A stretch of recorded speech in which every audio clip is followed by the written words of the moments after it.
This is a Red FM Vancouver podcast. Make sure you hit subscribe for more great content. For further info, log on to redfm.ca. ਹੁਣ ਸਾਡੇ ਨਾਲ ਗੱਲਬਾਤ ਕਰਾਂਗੇ ਟੈਰੀ mooring ਜਿਹੜੇ ਕਿ teachers federation ਦੇ president ਹਨ. Miss Mooring, good morning. Good morning, Harjinder. Thank you very much. And now schools are open. Children are in today. How the teachers are feeling? So teachers are, excited to be back at school and welcoming students in so many ways. The return of school makes our lives seem a lot more normal when, a lot of things are going on to make our lives not very normal right now. So that's great. Teachers will be teaching those really important health and safety protocols to students and explaining why they're important in a really safe and kind way so that students are comfortable in the environment. This is despite the fact that we still have some ongoing concerns about some of the preventative measures that are not in place. Is there a substantial chunk of teachers who don't feel comfortable going back to the teaching full classes? What is the real issue? I have heard many objections. Some teachers are not comfortable. Sure. And I mean, some of them are the fact that there aren't the preventative measures in place in classrooms that, we see in place in other parts of our lives. So in other words, when we leave our home, we're told to socially or physically distance, and when we can't, to wear a mask. And neither of these preventative measures are in place in classrooms, and both are preventative measures that we've been calling on government to make sure are in place. There is funding available, certainly to provide families with a remote learning option, and certainly funding to reduce classroom density, at least in some areas. Obviously it would take a greater investment on the part of the provincial government to ensure physical distancing is available in every single classroom in the province. But certainly we could be addressing some of the, more serious situations.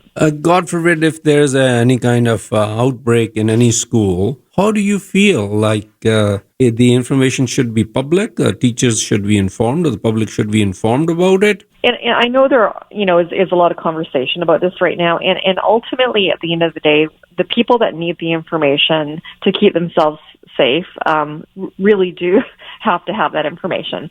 So I know what's happening currently, and this is actually happening in the community right now, where there were some cases diagnosed in a small community, and that contact tracing did happen, and the school was informed, and so some students will not be attending school today. The contact tracing was successful. In other words, they were able to ascertain everyone that was exposed, and so there is a school in BC right now that will have students that are self-isolating rather than going to school today, and that information has flowed to the local union, and so these are the kinds of situations that need to happen. The folks that need the information. But have they told you the name of the school? That which school has been infected? I do know the name of the school.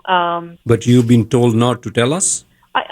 Well, for our purposes right now, I'm not talking about a school in Metro Vancouver at all. But don't you think you're keeping the public, the parents, in dark? No, I don't, because all the parents have been informed, and in fact, the community members have been informed. So the folks that need the information have that information, and so does the local school, and and teachers will have that information as well. Are you at a liberty to tell us? Is it in Lower Mainland or it is outside interior in the BC? Yeah, it's a small community outside Metro, and this happened before school started, so that is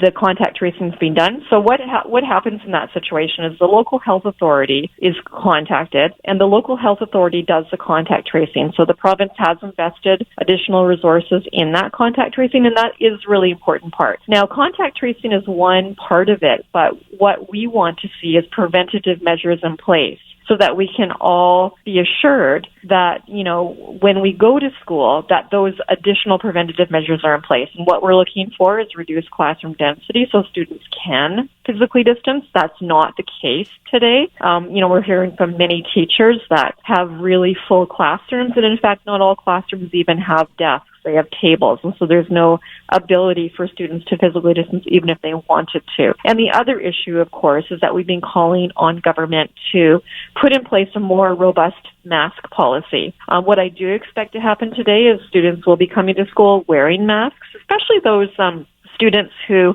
are closely connected to extended family members who may be older or have someone in their family with a medical issue. So, I know that those families are talking to their children about wearing masks at school. And I know that teachers will be teaching about the importance of mask wearing, the role it plays right now in our society, and why it's important. So all those conversations are ongoing, but it would be easier if it wasn't left to individual teachers to do that.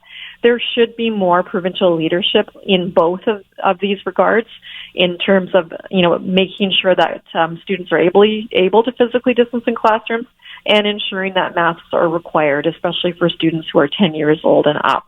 And these are the measures that we've been really pushing on for weeks and weeks now.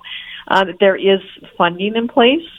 We know that every single district has their portion of the $242 million and the additional $45.6 million for health and safety protocols. And so, there is funding in place for these things, and we're expecting districts to ensure that, they do put those measures in place to make sure schools are safe. But we know that's not going to happen without provincial leadership. Ms. Mooring, thank you very much for your time. I really appreciate that, and speak to you again.